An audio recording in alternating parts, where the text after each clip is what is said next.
윤석열 대통령 당선인이 문재인 대통령이 한국은행 총재 지명 인사에 대해 비판의 목소리를 냈습니다. 윤 당선인이 청와대 인사를 직접 비판한 것은 처음이어서 신구 권력 간 갈등이 더 고조될 것으로 보입니다. 네, 인수위 사무실에 나가 있는 취재 기자 연결합니다. 김수강 기자.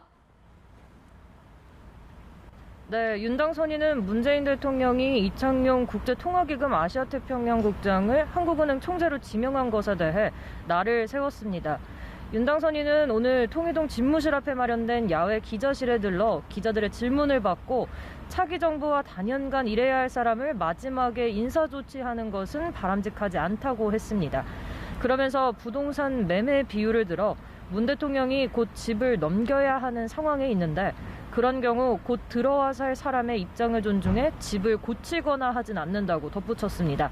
이어 김은혜 당선인 대변인도 입장문을 내고 저희는 차기 대통령이 결정되면 인사를 하지 않겠다며 새 대통령과 호흡을 맞춰 일하게 될 인사를 임명할 땐 당선인의 뜻이 존중돼야 한다고 강조했습니다.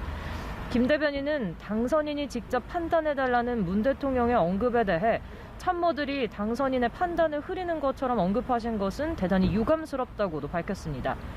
윤 당선인은 앞서 기자들과 문답에서 여성가족부 폐지 입장을 재확인했고 총리 후보와 관련해선 아직 생각하지 않고 있다고 했습니다. 또 이르면 다음 주 박근혜 전 대통령이 머무는 대구 사저를 찾아뵐 계획도 밝혔습니다.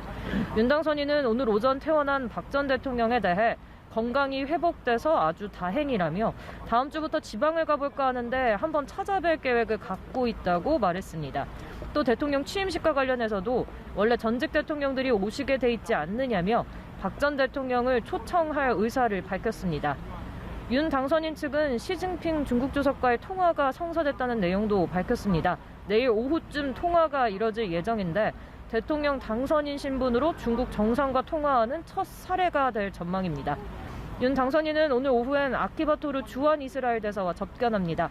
앞서 오늘 오전엔 인수인의 지역균형발전 특별위원회 소속 의원들과 간담회를 열고 임명장을 수여했습니다.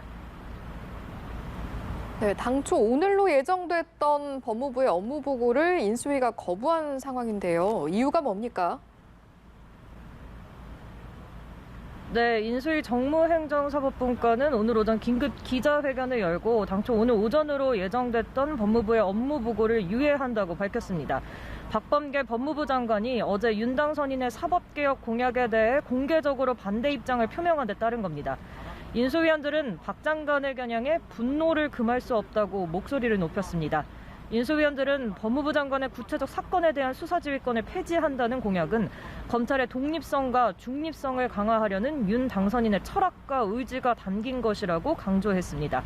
법무부 업무보고는 일정 조정을 통해 오는 29일쯤 다시 이뤄질 예정입니다. 다만 윤 당선인 공약에 찬성하는 것으로 알려진 대검찰청 업무보고는 예정대로 오늘 진행했습니다.